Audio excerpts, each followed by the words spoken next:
What's going on, people? We are Tottenham TV, back here for another episode of the 5 Takeaways. We're going to take a look at the Sporting game yesterday, which finished 1-1 at the Tottenham Hotspur Stadium, and see what 5 things we can take away from the game. But before we get into it, please scroll down and smash that subscribe button, and let's get straight into it. Number 1 is going to be Dier's shooting.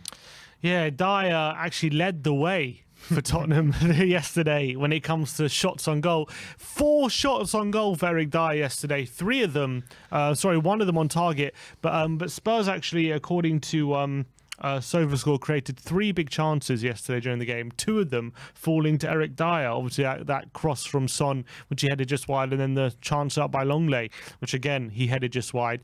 But Son had Tottenham's most shots on goal, more than any other player on the pitch yesterday, which is very, very surprising. Dier? What did I say? Son. Sorry, Dier. Yeah, Dier had... I wish it was Son. Yeah, I wish. Yeah, then we probably would have scored more goals. But unfortunately, our chances were, for some reason, fell to Eric Dier yesterday. And that's probably a big reason why we didn't come away with 3 points. Yeah, you say Eric Dier leads the way for shots on goal. He also leads the way for point-blank misses in the game yesterday, which was really frustrating because the chances that he had, no matter if you're a defender, goalkeeper, midfielder, or attacker, those have got, at least one of those has got to go in. Got to go in. It's just absolutely point blank range. Only one of them on target as well, which is a shame. Most of them, a couple of them from set pieces, but yeah, I mean, when Dier's having all your shots, I don't know what that says about your team. Anyway, less said about that, the better probably. But anyway, let's move on to number 2, and that is brilliant Bentancur once again. Yeah, and another, again, following up his brilliant display against Newcastle with another really strong showing this time round. He obviously capped off a great performance with the equaliser with 10 minutes to go.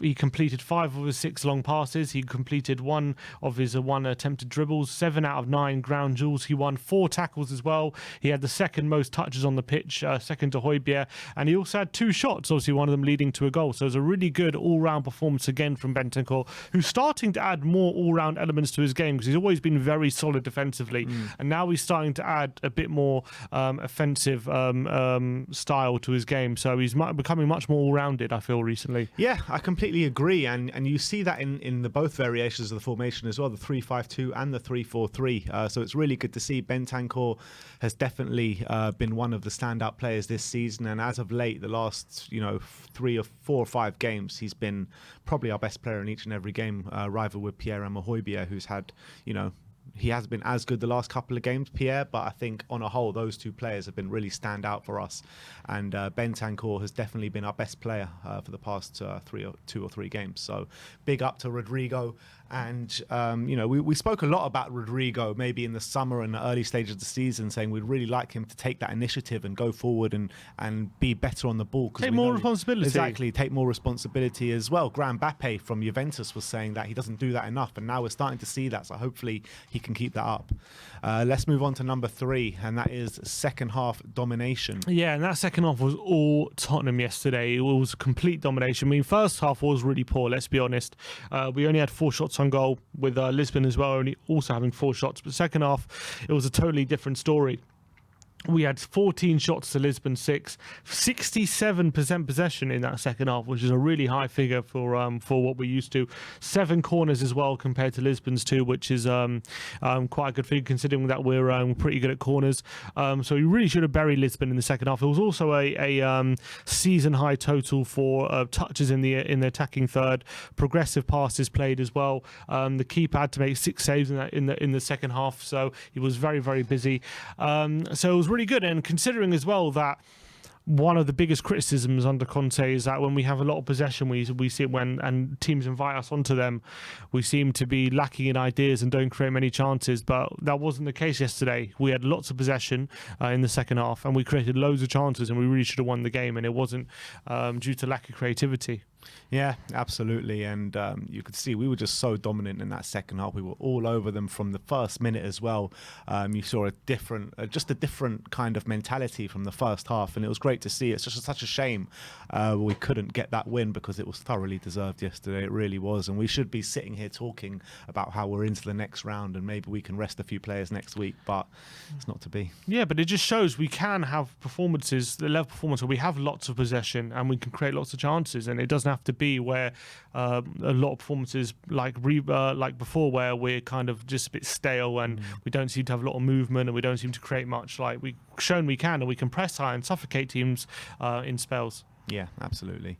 Let's move on to the fourth takeaway, and that is PERISIC provides. Yeah, and he had another assist yesterday from a corner nonetheless, and it was a really good corner as well, which Bentancur scored from. He actually was pretty decent in creating chances for us throughout the game. He had 2 key passes. He completed 5 crosses yesterday, which is pretty impressive.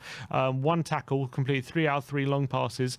The only, I guess, down mark is, although he completed 5, it was 5 out of 19. Apparently he put in 19 crosses yesterday, wow, which is quite a high amount when you consider that usually when we have Emerson or Doherty or Session, they're not even attempting 5 crosses, let alone completing 5. Well, if he only completed 5, that's a lot of bad crosses in there. Yeah, no, but 5 is, but also completing 5 crosses is also impressive. I guess you could just say it's law of averages, but I'd rather someone puts in 19 and completes 5 than someone puts in 5 and completes 1. You know what I mean? Which maybe Emerson, Doherty, and Session would do. So, yeah.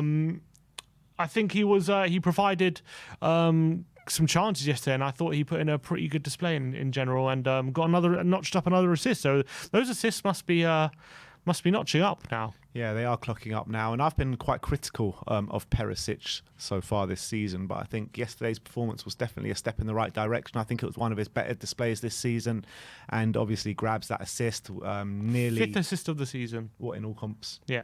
Yeah, and pretty good. You know, grabs that assist, and later on in the game, when Kane scores that goal, he's the one that put in the cross that found Emerson at the back post. So he provided very positively for the team yesterday. He was one of the better players in that second half, where we played very well. So big up to PERISIC, because I've got to give him credit when I've also been critical of him. So yeah, and big up to PERISIC. I think 5 assists by the end of October, by November is pretty good going for a wing back. Especially for someone that doesn't play every game. Yeah, it's pretty good. And let's move on to the 5th and final takeaway, and that is all to play for. Yeah, and unfortunately, due to Harry Kane's goal being ruled out right at the end, it means that we are still all to play for out next week out in Marseille for the knockout stage of the Champions League. We are topping the group still, which is good. We're on 8 points with Frankfurt and Sporting Lisbon level on 7. Marseille bottom of the group on 6. But we do need a point to guarantee qualification, and it's going to be very, very difficult with Marseille needing a win to get themselves into the qualification spots. They have to win. Their draw's not good enough for Marseille, so they're going to be going all out. It's going to be like a cup final next week. A draw does see us through. A win sees us definitely top, but a loss or more than likely see us also into the Europa League, which would be a disastrous turn of events. Definitely going to be a nervy game, but let's hope we go over the line next week and all 4 teams can still qualify, which is pretty incredible. Yeah, it is. And, you know, when the group stage, when the fixtures came out and you saw we had Marseille away last game, and when you saw the draw that we did have, you know, you're thinking that I was really hoping that we solidified qualification before going into that last game against Marseille, because it's a difficult place for anyone to go, albeit they don't have a full stadium of fans, so it will be a tiny bit easier, but it's still going to be incredibly difficult. And I'm quite annoyed that we didn't get the job done yesterday because of that. And we Conte know was as well. You can see that. And we know our record away in Europe, which is not very good. So we got to turn around the form books away from Europe and get the result out in Marseille next week. And a draw does the job for us. As fate is in our own hands still, which that is a positive thing. But it's just very annoying because our level of performance yesterday definitely deserved the win. Not only that, but our level of performance out in Frankfurt probably deserved the result as well. And it's a shame because we should be home and hosed in this group. We really should. But we're not, and we got to finish the job next week, and it's going to be incredibly difficult. But we'll have to see how it pans out next week. But you got to back the boys to get at least a point out in France.